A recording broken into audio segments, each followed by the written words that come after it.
عالمی بینک نے پاکستان کے لیے 43 کروڑ 50 لاکھ ڈالر قرض کی منظوری دے دی ہے۔ مزید تفصیلات کے لیے بات کریں گے ڈان نیوز کے نمائندے طاہر شہرانی سے۔ طاہر، بتائے گا رقم کہاں استعمال کی جائے گی؟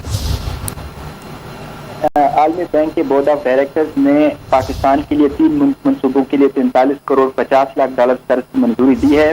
قرض کے تحت 20 crore dollar Punjab housing programme, 15 crore dollar Punjab urban land system project اور 8 کروڑ 50 لاکھ ڈالر کی رقم پاکستان ہاؤسنگ فائنانس پروجیکٹ پر خرچ کرنے کے لیے فراہم کی جائے گی۔ عالمی بینک کے مطابق رقم سے کم آمدنی والے افراد کو گھر بنانے کے لیے قرض کیا جائے گا۔ قرض فراہمی سے گھروں کی ضروریات پورا کرنے میں مدد ملے گی۔